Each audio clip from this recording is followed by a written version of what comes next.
정치권 관심 뉴스 짚어보는 포커스 나이트 시간입니다. 네, 오늘은 윤희석 전 국민의힘 대변인, 성치훈 민주당 정책위 부의장과 함께하겠습니다. 어서 오십시오. 네, 일단 다행인 게 경북 북부 산불은 꺼졌습니다. 아직 이제 지리산 자락이 이제 불길이 남아 있어가지고 그게 걱정인데 정치권이 지금 재난 대응 예비비를 둘러싼 신경전이 아주 치열한데요. 일단 여당에서는 민주당이 예비비를 삭감해가지고 산불 대응이 어렵다고 그러고요. 민주당에서는 예산이 충분하다. 이거 가지고 왜 정치 논란을 일으키냐. 이렇게 얘기하고 있는데 두 분이 좀 오늘 정리를 좀 해주셨으면 좋겠어요. 어떤 상황입니까? 예, 지금 이 산불 피해 규모를 생각해 보면 권성동 원내대표의 말에 따르면 한 3조에서 4조 정도 복구 비용이 필요할 거로 예상을 한다 이렇게 얘기를 하고 있습니다. 자, 그러면 거기에 해당하는 금액을 우리가 갖고 있느냐? 예비비가 올해 예비비가 2조 4천억 원입니다. 애초에 정부안은 4조 8천억 원이었는데 그걸 반으로 절반이네요. 깎았단 말이죠. 그럼 그 2조 4천억 원을 다 쓸 수 있느냐? 그것도 아닙니다. 목적 예비비라고 할 수 있는 1조 6천억만 쓸 수 있는데 이 중에서 1조 2천억은 고교 무상교육 등에 써야 되기 때문에 쓸 수 있는 돈이 4천억밖에 없어요. 나머지 이제 8천억은 어떤 뭐 국가 안보라든지 뭐 치안 유지, 경제 위기 대응 여기에 써야 되기 때문에 쓸 수가 없는 돈이에요. 그래서 재난에 대해서 쓸 수 있는 예비비는 실질적으로 4천억에 불과하다. 부처별로 재해 재난 대비한 뭐 금액이 있다 해도 그거 다 긁어 모아도 2천억이 안 돼요. 그러니까 목적 예비비라는 게 이제 명찰이 달린 예비비라는 거죠. 쓸 목적이 따로 있는 예비비. 그런 것들 다 빼면 지금 4천억밖에 안 남는다. 그렇습니다. 그래서 이게 왜 이제 삭감한 것을 저희가 문제를 삼냐면 22년도에는 5조 5천억 원이었고 예산이 23년도에 이제 4조 6천억 원이었는데 24년도에 갑자기 24년도 4조 2천억 원 이렇게 가다가 갑자기 이제 삭감을 한 거. 그 이유가 23년도에 예비비를 별로 안 썼다. 그래서 깎아도 된다 이렇게 된 거예요. 그런데 과거에는 그럼 어떻게 했느냐? 17년도 같은 경우를 보면은 당시에 목적 예비비 집행률이 13.2%밖에 안 돼요. 그러면 18년도 예산에서 그럼 그만큼 깎았느냐? 18년도, 19년도 그대로 갔습니다. 그러니까 전년도에 이 예비비를 많이 안 썼다고 해서 그거에 따라서 다음 해에 예산 예비비 규모를 깎는다는 것 자체가 대단히 과학적이지 않았다는 얘기. 그리고 공교롭게도 반으로 삭감한 가운데 이런 산불이 벌어졌잖아요. 그러니까 민주당에서 지난해 말에 그렇게 폭력적으로 예산을 삭감했던 것을 저희가 지적을 안 할 수가 없는 것이죠. 그게 이제 국민의힘의 주장이고요. 네. 민주당은 어떤 일단 입장입니까? 민주당에서 작년에 이 올해 예산 예비비를 전체적으로 삭감을 하려고 했던 이유는 윤석열 정부 들어서 예비비를 마치 쌈짓돈 쓰듯이 너무 남용했다라는 비판을 저희가 해왔었거든요. 그러니까 1년차 때는 윤석열 대통령이 대통령실 이전한다고 거의 600억에 가까운 예비비를 끌어다 썼고 2년차 때는 순방 때 쓴다고 500억 원에 가까운 예비를 끌어다 썼습니다. 그러니까 전체적으로 예비비를 너무 남용하는 그 측면이 있으니 일단은 민주당이 삭감안을 내놓고 원래는 여야가 협상을 통해서 이거는 좀 너무 많이 깎았다라든지 그러면서 그 합의한 예를 들어서 예산을 통과시켜야 되는 건 아닙니까? 근데 민주당 입장에서는 전체적으로 여당이 협상할 의지가 안 보였기 때문에 정부도 다른 특활비나 이런 것들을 문제로 우리는 물러서지 않겠다는 태도를 보였기 때문에 불가피하게 삭감 예산을 통과시켰다는 말씀을 드리는 거고요. 그리고 아까 권성동 원내대표가 뭐 예측을 하셨지만 사실 이번에 예비비가 얼마나 들어갈지 모릅니다. 그러니까 재난 이 산불 이거에 돈이 얼마나 투입될지 모르는 부분이고요. 일단 그 산림청에도 한 1,000억 원 정도의 재해 예산이 있고 그리고 행안부에도 한 3,600억 원의 예산이 있습니다. 그렇기 때문에 그런 것들을 다 끌어서 쓰고 예비비도 쓰게 된다면 어느 정도 수습은 할 수 있을 것이다. 그리고 사실 올 초부터 다양한 또 재난들이 있지 않았습니까? 그렇기 때문에 2월쯤에 민주당에서는 추경 예산을 자체적으로 왜냐하면 국민의힘이 또 협상을 자꾸 안 하니까 거기 추경 예산 안에도 사실 그 국민 재난 안전과 관련된 9천억 원의 예비비 그거를 추가해서 추경을 통해서 하자라고 이미 준비를 한 적이 있었거든요. 그때부터 여야가 같이 협상을 해서 통과를 시켰다면 충분한 예비비가 확보되지 않았겠느냐라는 주장을 또 민주당에서는 할 수 있는 거죠. 그런데 이제 벌써부터 뭐 서로의 주장을 이렇게 뭐 사기다, 거짓말이다 이런 이야기를 하다 보니까 나중에 추경을 혹시 하게 되더라도 그때도 이제 뭐 비슷한 이야기들이 계속 나오지 않을까 싶어요. 이제 그때는 그렇게 하면 안 되겠죠. 지금 중요한 게 누구 책임이냐 따지는 것보다 사실은 빨리 산불 아직도 남아 있잖아요. 산천 쪽에는 그거 진화하고 피해 입으신 분들에 대한 복구를 빨리 하는 게 우선인데 지금 그 과정에서 여야가 서로 이 전국 상황이 이렇다 보니까 예비비 삭감을 가지고 서로 이 논쟁을 하고 있는 중입니다. 추경하는 과정에서는 그럴 수가 없을 겁니다. 급하게 해야 되기 때문에 네. 그렇게 봅니다. 예. 저도 동의하는 게 여기에서 지금 국민의힘이 계속해서 이걸 아까 말씀드린 것처럼 예비비가 얼마나 들어갈지도 아직 모르는 상황에서 정쟁화시켜서 민주당이 마치 작년에 깎은 것 때문에 제대로 대응을 못하고 있다는 정치적 공격을 했기 때문에 이런 일이 발생한 거 아니겠습니까? 그렇기 때문에 말씀하신 것처럼 전 추경 예산을 만약에 이제 본격적으로 논의하게 되면 거기서는 니 탓, 내 탓, 뭐 남 탓하다가는 아마 국민들께서 안 좋게 보실 것이기 때문에 예. 아마 빠르게 여야가 합의를 해서 추경 예산 통과시키는 쪽으로 방향이 그러니까요. 흘러가지 않을까라고 생각을 해봅니다. 산불이 났는데도 싸우고 있다는 네. 모습이 절대 뭐 민심에 좋지 않은 거죠. 맞습니다. 네, 오늘 그런가 하면 이 국립대전현충원에서는요, 제10회 서해 수호의 날 기념식이 열렸습니다. 이재명 대표가 여기에 처음으로 참석했는데요. 발언 직접 듣고 오겠습니다. 조국을 지킨 용사들의 헌신에 응답하고 우리의 서해를 굳건한 평화의 바다로 만들어내는 일, 현재를 사는 우리들이 해야 될 일일 것입니다. 국가가 결정한 거에 대해서 그 누구도 의심하는 사람 하나도 없습니다. 더불어민주당은 서해 수호를 위해서 굳은 의지를 갖고 있습니다.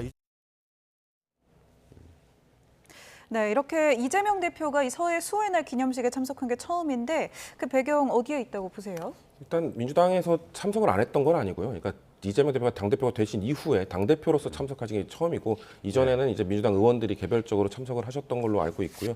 그렇기 때문에 작년에 총선 때나 아니면 그 이전에 좀 뭔가 이 그 연평해전이나 아니면 이 천안함과 관련된 민주당 의원들의 과거 발언들이 좀 논란이 됐었던 적이 예. 있었죠. 그렇기 때문에 유족분들께서 좀 상처를 많이 입으셨고 예. 그런 거에 대한 의식도 우리를 하고 있습니다. 그렇기 때문에 이번에 사실 갔을 때도 유족분들께서 유족분들 만나기도 했고 유족분들의 의견을 듣기도 했습니다. 그렇기 때문에 아마도 아직도 여전히 민주당에 대해서 좀 뭐 비판적으로 생각하시는 유족들도 계신 것 같습니다. 합니다만 계속해서 뭔가 우리의 진정성을 보여주기 위해서 사과도 드리고 뭔가 정책적으로 보완도 해드린다면은 좀 그분들의 마음을 다시 살 수 있다는 판단 하에 예. 오늘 행사도 참석하고 이후에도 다른 행보들도 이어갈 거라고 저는 알고 있습니다. 그러니까 이게 오늘 행보가 되게 눈에 띄었던 것은 그동안 이 천안함 이 사건에 대해서 이게 북의 소행이다라고 명확하게 이제 얘기한 적이 없었죠. 사실 정부의 예. 발표를 믿는다. 우리는 정부가 북의 소행이라고 발표를 했기 때문에 정부 예. 발표는 의심을 한 적이 없다라고 계속 얘기를 해왔었거든요. 예. 근데 그거에 대해서 자꾸 뭐 명확히 북한의 소행이다라고 말을 하지 않았다고 해서 민주당이 인정한 적이 없다라고 주장을 하시는 분들이 어쨌든 있는데 유족들은 그래서 오늘 그래서 아까 말씀하신 것처럼 계속 항의를 하고 사과 먼저 하고 네, 하라. 네. 라고 이제 그렇게 얘기를 하고 있단 말이에요. 오늘 행보 어떻게 보셨나요? 그러니까 이재명 대표 입장에서는 유가족들이 왜 본인한테 냉랭한 태도를 보이는지 그것을 공감을 하고 거기에 맞게 유가족들의 그런 마음이 풀어질 수 있는 그런 발언을 하셨어야 합니다. 오늘 가서 좀 전향된 입장을 보였다고 해서 과거에 이재명 대표에 보였었던 여러 가지 활동들에 대해서 예. 해명이 전혀 안 되거든요. 예를 들어서 14년도 성남시장 시절에 보면 뭐 천안함이 잠수함이랑 충돌했다 이런 내용의 그런 기사를 공유하기도 했었고 또 이제 재작년이죠. 네. 천안함 자폭설을 주장했던 분이 당 혁신위원장에 잠시 있었던 적이 있어요. 그때 문제가 돼서 이제 사퇴를 하긴 했는데 이제 그런 부분에 대해서 명확하게 행동을 안 하니까 또 뭐 권칠승 의원 같은 경우에는 비슷한 시기에 이 최원일 천안함 전 함장에게 부하들 다 죽이고 나서 무슨 낯짝으로 뭐 이런 말 해서 문제가 있었죠. 뭐 장경태 의원도 군인이라면 경계 실패에 대한 책임도 있다. 뭐 이런 얘기 하니까. 그러니까 이재명 네. 대표 본인에게도 그렇지만 민주당 전체에 대한 그렇죠. 유족들의 이제 반발, 반감 이런 것들이 있었던 거네요. 그걸 풀어 주셔야죠. 그냥 오늘 참석을 해서 전향된 입장을 표현했다고 해서 유가족들 입장에서 이것이 진심이다라고 믿을 수 있는 그런 근거는 너무 얕잖아요. 그러니까 조금 더 그때 내가 이런 예를 들어서 기사를 공유했는데 잘못됐다고 생각한다라든지 예. 또 당시에 뭐 권칠승 의원이라든지 장경태 의원 발언 당에서 굉장히 엄중하게 받고 앞으로 그럴 일 없을 거다 이런 정도 언급은 해 주셔야 유가족이 그래도 그 마음을 받아들일 텐데 그거 없이 갑자기 나타나서 뭐 전향적인 입장 얘기했다고 해서 그것이 진심으로 받아들여질 수 있다고 기대하는 것은 너무나 낭만적인 상상이 아닐까 생각합니다. 예. 네, 이렇게 뭐 폭침을 부인하는 듯한 입장이 좀 느껴졌다가 많이 이렇게 참석도 하고 달라진 거는 아무래도 이제 뭐 조기 대선을 염두에 둔 안보 우클릭이다 이런 이야기가 나오는 상황이기도 한데요. 오늘도 이제 일부 유족이 사과 요구를 했지만 또 답은 없었던 것 같아요, 현장에서. 근데 그 현장 끝나고 그 조승래 수석 대변인의 브리핑을 들어보면은 그런 요구가 있었고 당 차원에서 좀 얘기를 해보겠다고 말씀하셨거든요. 예, 예. 그렇기 때문에 저는 추후에 아마 그 유족들이 딱 지명한 5분의 정치인들이 계세요. 현직 의원님분도 계시고 현직 아닌 분도 계신데 그분들이 아무래도 좀 유족들에게 상처를 주는 발언을 하셨던 분들인데 네. 그런 분들이 직접적으로 의사표시를 할 것인지 아니면 당 차원에서 모아서 할 것인지 전 그런 거에 대한 논의가 이루어질 거라고 봅니다. 그렇기 때문에 아까 말씀하신 것처럼 저희가 뭐 오늘 행사 한번 참석했으니 우리를 봐달라. 우리도 바뀌었다라고 주장하는 것이 아니라요. 예.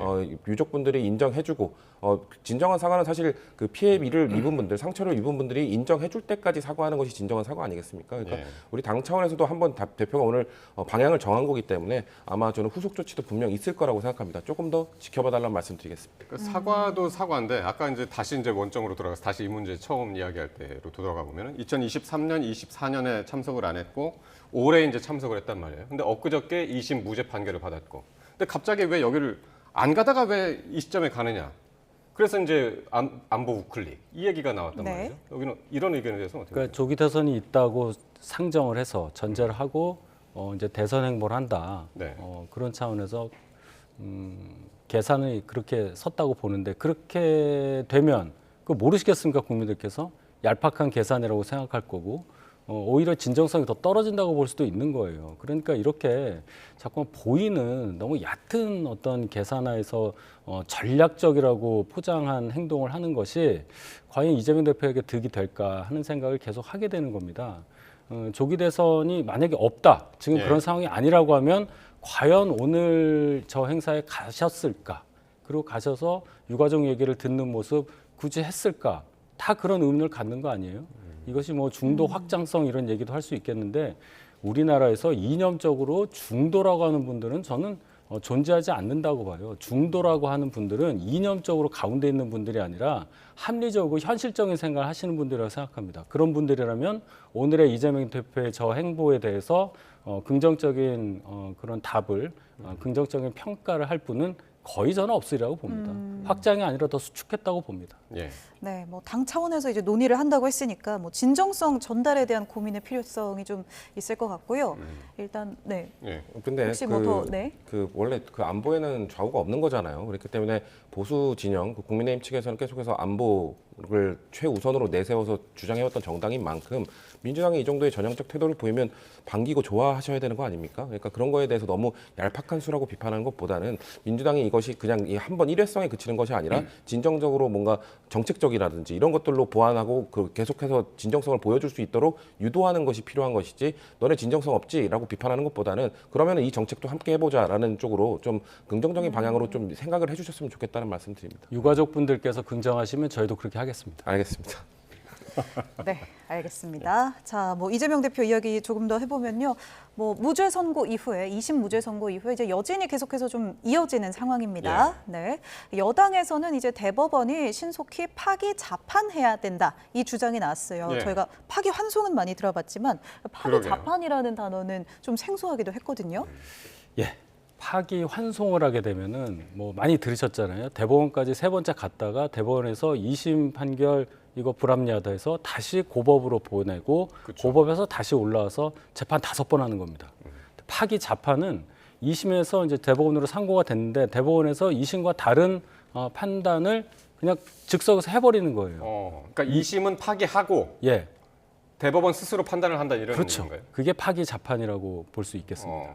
근데 예. 그런 확률이 굉장히 적죠. 그런 사례가 적고 거의 대부분 파기 환송을 해서 고법에서 다시 예. 판단해서 올라올 때 그것을 인용해서 5번 재판으로 끝내는 이제 그런 과정을 많이 보는데 나경원 의원도 오늘 이 얘기를 했는데 그러니까 그 이유는 그럼 시간적인 문제인가요? 파기 재판을 얘기하는 거는 예. 이제 3번에 끝낼 수도 있다는 가능성을 저희는 이제 정치적으로 주장을 할 수 있는 것이고 왜냐하면 이재명 대표가 유죄가 나왔을 때 3심이 확정되면 조기 대선이 있을 경우에 과연 어떤 영향이 있느냐 이 얘기를 계속 해왔는데 예. 갑자기 무죄가 나오니까 저희 입장에서도 뭔가 이 부분에 대해서 더 전략적으로 고려를 하다 보니 파기 자판이라는 게 있구나. 그렇게 율사 출신 의원분들께서 주장을 하시는 거고 예. 이재명 대표 유죄에서 무죄로 바뀐 그 상황이 지난 2년 동안 보면 1.7%라고 하지 않습니까? 징역형이 무죄로 바뀐 경우가 그 확률보다는 파기 재판의 확률이 높다고 해요. 그러니까 저희가 충분히 그 주장을 할 수 있는 근거는 있다고 저는 봅니다. 예. 근데 이제 이런 당 내에서의 이제 주장, 파기 재판 이런 주장, 대법원에서 어떻게 해야 된다 이런 주장에 대해서 너무 사법부에 의존하는 것이 아니냐. 당 내에서도 이런 목소리가 나오고 있거든요. 여당 내에서도. 그럴 수밖에 없지 않겠습니까? 지금 뭐 정치적으로 조기 대선이 만약에 열리게 됐을 때 선거를 통해서 민주당을 이겨보겠다는 생각이 아니라 뭔가 사법부만 바라보고 있잖아요. 언제부턴가 지금 국민의힘 정치인분들은 사법부만 바라보면서 사법부가 뭔가 알아서 뭐 민주당 이재명 대표를 뭔가 없애주기를 바라는 그런 것만 생각하고 계시거든요. 그렇기 때문에 저는 당연히 당 내에서도 우리가 언제까지 사법부만 바라볼 것이냐, 정치적으로 뭔가 아니면은 진짜 조기 대선을 준비해서 선거로서 이겨야 되는 건 아니라는 얘기가 나올 수밖에 없는 거라고 생각을 하고요. 파기 재판 역시 아까 말씀해 주셨지만 아주 희박한 확률이고, 그리고 제가 듣기로는 이것이 유죄로 올라왔을 때 만약에 유죄로 올라온 것을 파기 재판을 할 가능성은 있지만 무죄로 올라온 것에 대해서 파기 재판을 할 확률은 거의 더 희박하다는 얘기를 들었습니다. 그렇기 때문에 이 가능성이 사실 없는 것임에도 불구하고 뭔가 희망 회로를 돌리고 계신 게 아닌가, 저는 그렇게 생각합니다. 네.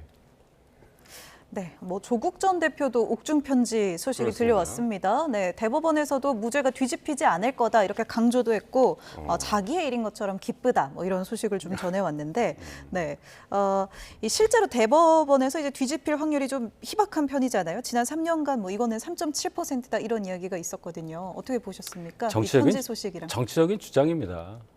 판결에 대해서 미리 어떤 결과에 대한 선호를 표시한 다음에 그렇게 해야 한다, 그렇게 하면 어떻게 된다 이렇게 얘기하는 거 너무 많이 봐오고 있지 않습니까? 지금 헌재에서 계류 중인 윤 대통령 탄핵 심판 과정도 지금 뭐 너무나 극렬하게 양쪽으로 나뉜 주장이 광장의 열기를 타고 피어오르고 있잖아요.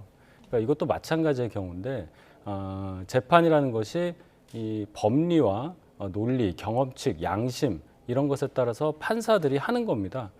그것을 어떠한 밖에서의 주장을 통해서 영향을 받는다건 저는 그렇게 믿지는 않지만, 워낙에 일반 대중이 예상하고 있는 것과 다른 판결들이 자꾸 나오고 법원의 결정들 뭐 이런 게 나오니까 아마도 거기에 따라서 정치권에서는 그런 주장을 할 수 있는 환경이 이미 조성돼 있다고 저는 생각을 합니다. 예. 근데 이제 특히 이제 국민의힘에서 항소심 판결에 대해서 이제 민감하게 생각하는 게 그 사진 조작 발언. 네. 사진이 조작됐다라고 이제 본 거잖아요. 그 재판부도. 그래서 이제 대법원에서는 과연 이걸 어떻게 볼 것이냐. 그래서 3.7%의 확률을 뚫고 다시 이거 파기 환송시키느냐 아니면 파기 자판을 하느냐.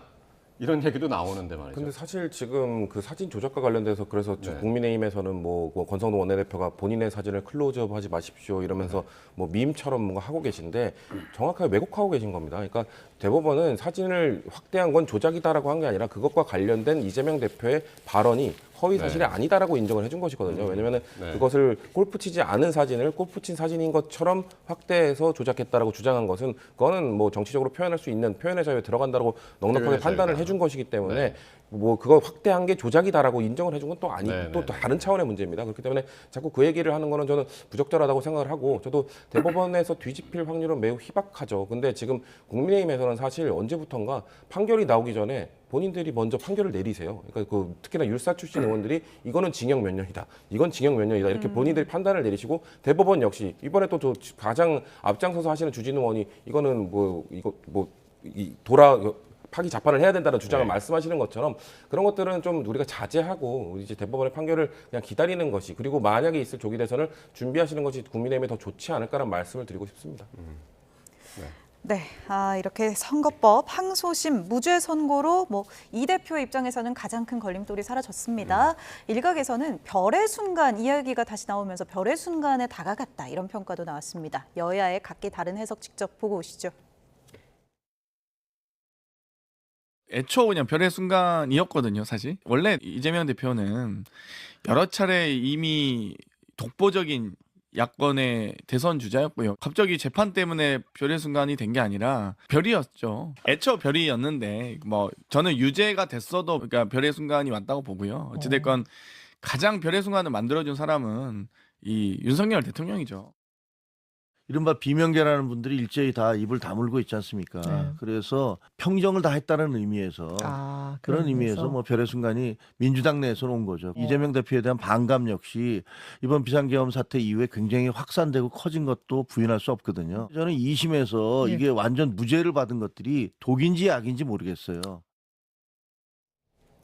네, 듣고 왔습니다. 두 분은 어떻게 생각하십니까? 별의 순간입니까? 이미 별이 이재명 대표에게? 없다. 네. 아유, 제가 오글거려서 다 저 듣지를 못하겠어요. 뭐 저렇게까지 해야 됩니까? 장경태 의원 아무리 이재명 대표 좋아한다고 그래도 별의 순간 얘기를 할 거면 적어도 그 말 우리나라에서 거의 처음 쓰다시피 했었던 김종인 전 비대위원장이 그 정도 말씀을 하셔야 어느 정도 인정이 될 수 있는 부분인데 장경태 의원은 뭘 근거로 이미 별의 순간이 있었고 뭐 야권의 독보적이었고 이런 말씀을 하는지 야권에서 독보적인 지위를 구가하고 있었다는 것은 저도 인정을 합니다만은 글쎄요 별의 순간 저런 말을 미리 저렇게 해서 득이 될지는 저는 근데 모르겠습니다. 장애물 아까 조금 전에 이제 김종혁 전 최고도 얘기했지만은 큰 장애물이 하나 없어진 건 맞는 얘기잖아요. 네, 야권 내에서 저는 그렇다고 봅니다. 야권 왜냐하면 내에서요. 이재명 대표가 만약에 1심과 똑같이 중한형을 받았다면 2심에서 그러면 민주당 내에서 지금 이 순간 우리는 그 얘기를 하고 있을 거예요. 민주당 내에서 어떤 변화가 일어날 거냐. 그 얘기를 우리가 토론하고 있을 겁니다. 네. 무슨 말씀이냐면 2심에서 예를 들어 징역 1년이 계속 유지됐을 경우에 지금 조기 대선 있을지 없을지도 모르고 있다 하더라도 6월로 넘어가는 상황까지 돼요. 그러면 대법원에서 언제 마지막 선고를 할지 모르는 상황이 될 텐데 그때 그러면 민주당 구성원이나 지지자들이 불안해서 어떻게 이재명 대표로 대선을 준비하느냐 이런 얘기가 당연히 나올 수 있는 겁니다. 그렇기 때문에 그렇게 되면은 비명계라고 할 수 있는 주자들이 뭐 삼김 삼총 이런 분들이 민주당 내에서 싸우다가 정 안 되면 다른 집으로 갈 수도 있는 거죠. 그렇게 되면 야권이 분열이 되는 것이고 이재명 대표 후보 교체 얘기도 나올 것이고 여러 가지 가능한 상황이 발생했을 텐데 예. 어쨌든 2심에서 무죄 나왔으니까 그 부분은 없어졌다. 그러니까 야권 내에서 후보되는 데는 전혀 문제가 없고 어떻게 보면 야권이 분열해서 야권표가 갈라질 위험도 상당히 적어졌다. 이 차원에서는 장애물이 제거됐다고 보지만 예. 그것이 별이 되는 과정까지 가려면 정말로 저희 당에서 뭐 후보가 나와서 그 후보를 이길 수 있는 확실한 뭔가가 있어야 되겠죠. 지금 지지율 그냥 똑같습니다. 오늘 뭐 발표도 났지만 더 내려갔죠. 별의 순간입니까?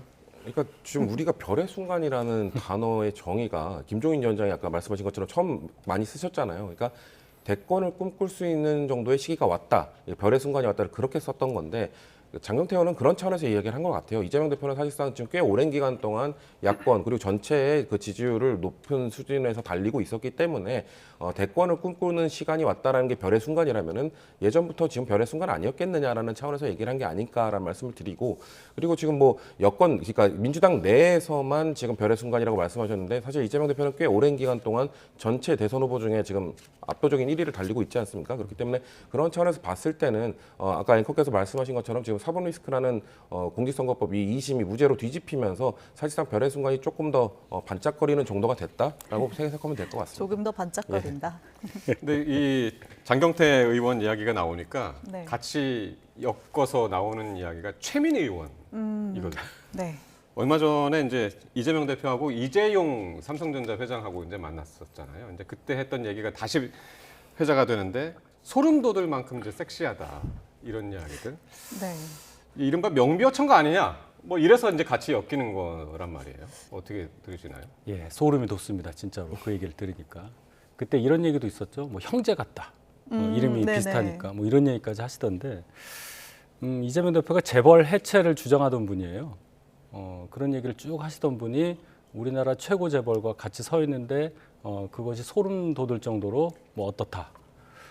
논리적으로 안 맞잖아요. 이재명 대표는 과연 어떤 분입니까? 재벌 해체를 주장하는 게 지금도 맞는 건지 아니면 재벌과 함께 뭔가 자기 대선 가도에 있어서 재벌의 힘을 얻어서 재벌과 같이 사진 찍혀서 그런 평가를 받는 것을 이용해서 뭐 대선 나가서 당선되겠다는 생각만 하는 건지 그런 것도 의문에 빠질 수가 있는 겁니다. 예. 제가 말씀드리고 싶은 것은 이재명 대표 정체성이라든지 뭐 이런 것도 문제가 되겠지만 주변에서 장경태 의원 발언 같은 그런 발언, 최민희 의원의 발언과 같은 그런 발언들 그런 게 이재명 대표한테 도움이 안 된다는 겁니다. 제 얘기는. 그러니까 최민희 의원 하면은 이제 저희가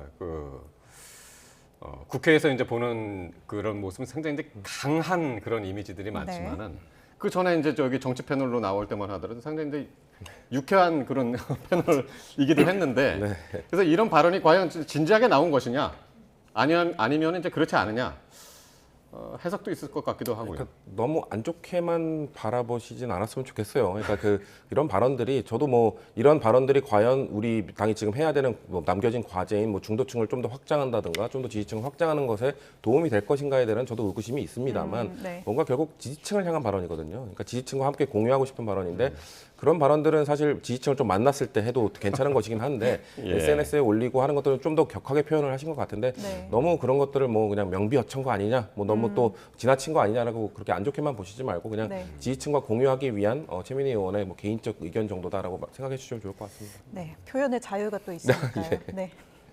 예. 이 얘기를 짧게만 한번 들어보면 네. 홍준표 대구시장은 이재명 대표가 무죄가 된 게 오히려 잘 됐다고 그런 이야기를 해요. 오히려 잘 된 거 맞습니까? 그러니까 국민의힘에게 잘 된 거 맞습니까?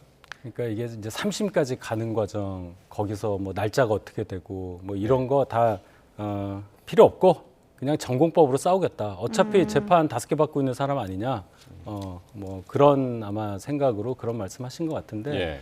저도 일견 어떤 부분에서는 동의를 합니다.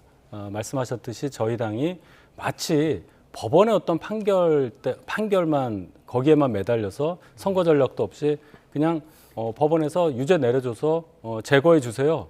이것만 바라고 있는 당처럼 보이는 것이 저도 안타까운 측면이 있었습니다. 예. 네, 무죄를 제가 긍정하는 건 절대 아니지만은 예. 여기에만 매달리는 당이 돼서는 안 되기 때문에 그런 차원에서는 뭐 긍정적으로 보신 홍준표 시장의 의견에 일견 동의하는 측면도 있습니다. 네, 알겠습니다. 네, 이야기 들어봤습니다. 뭐 여론 흐름 좀 짧게 살펴보면요, 이 양당 지지도가 이제 격차가 처음으로 오차범위 밖으로 벌어졌습니다. 오늘 윤 갤럽 대통령 조사가 탄핵 나왔죠? 이후에. 네, 네. 한번 그래픽 보면서 이야기를 좀 해봐야 될 것 같은데요.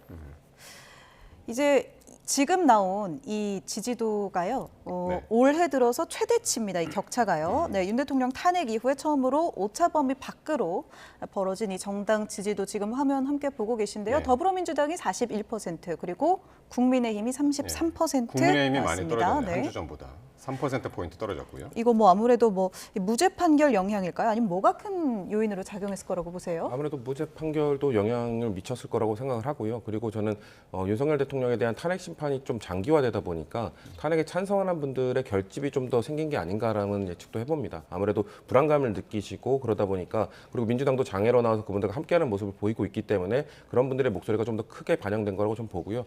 여기서 저는 지지율이나 이런 것들을 보고 말씀드리고 싶은 것은 네. 사실 월요일 날 한덕수 권한대행의 탄핵 기각되지 않았습니까?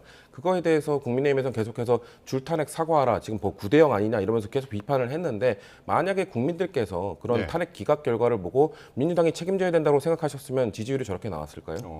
그러니까 국민들께서 느끼고 계신 거는 그런 탄핵 시도나 이런 것들이 할 만했다. 충분히 민주당이 갖고 있는 무기로서 시도할 만했다라고 평가를 해주시기 때문에 저는 예. 저런 지지율로 나타났다고 보기 때문에 국민의힘에서 뭔가 민주당의 줄탄핵이라는 프레임은 국민들께 먹히고 있지 않다라는 말씀 드리고 싶습니다. 그러니까 참고로 양당 지지도가 이 갤럽 조사만 놓고 보면은 윤석열 대통령 탄핵 이후에 처음으로 오차범위 밖으로 벌어지면서 민주당이 앞섰고요. 네네. 그리고 정권 교체, 그리고 정권 유지 이 격차도 정권이 교체돼야 된다라는 이게 올 들어서 최대치로 이제 올라갔단 말이에요. 이런 흐름. 그리고 참고로 이 조사는 이번 주 화수목 수요일 날 이재명 대표의 이제 무죄 선고가 났었고요. 어떻게 이거를 해석을 하십니까, 윤 대변인? 일단은 이 탄핵 관련한 사태가 지속되니까 우리 성 부의장님 말씀하신 것처럼 약간 그 탄핵 인용에 대해서 위기 의식을 느낀 탄핵 인용이 안 될 수도 있겠구나 생각하시는 분들이 많이 응답을 했을 가능성도 있고 또 역으로 보면은 탄핵이 빨리 기각되기를 바랬던 분들도 지치는 모양새가 좀 보이는 저는 그 정도로 생각합니다. 어차피 이 탄핵 정부에서 저희 당의 지지율이 민주당을 앞선다는 것은 이성적으로 있을 수가 없는 얘기잖아요. 네. 그런 차원에서 보면은 저 어느 정도의 저런 차이가 벌어졌다. 이것이 크게 유의미하지 않고 만약에 그런 잣대로 본다면 이재명 대표에 대한 지지율이 올라갔어야 됩니다. 근데 오히려 2%포인트 지난주보다 떨어졌어요. 어허. 그건 또 예. 어떻게 설명을 해야 될지. 그렇게 되면 딱 하나 나올 수 있는 대답은 이재명 대표에 대한 비호감은 역시 여전하구나. 무죄 받은 것에 대해서 의아하게 생각하시는 분들이 이게 말이 되나 하는 그런 판단을 많이 했을 가능성이 크다. 이렇게 해석할 수밖에 없는 것입니다. 네, 그러니까 중도층에서 윤 대통령 탄핵에 대해서 찬성하는 비율은 좀 올라갔는데 이재명 대표 선호도는 좀 내려갔다. 비호감 때문이다, 여전하다, 뭐 약간 짧게 한번 이렇게 말씀 보시는 들어볼까요? 거예요? 이재명 대표가 극복해야 네. 되는 부분 맞습니다. 저희가 그걸 뭐 굳이 다 부정할 필요는 없는 것 같고요. 그렇기 때문에 뭐 아까 말씀하신 뭐 우클릭 행보라든지 아니면 저는 이후에 이제 비명계라든지 뭐 포용 행보를 좀 더 많이 보이시는 것이 말씀하신 이 중도층에서의 부족한 지지율을 끌어올리는 역할을 할 거라고 보기 때문에 이재명 대표나 민주당이 그런 역할을 좀 인지하고 전략적으로 접근하는 것이 필요하다고 생각합니다. 네. 여기까지 말씀드리도록 하죠. 예. 네, 오늘 윤희석 전 국민의힘 대변인 그리고 성추윤 민주당 정책위 부의장 함께했습니다. 두 분 고맙습니다.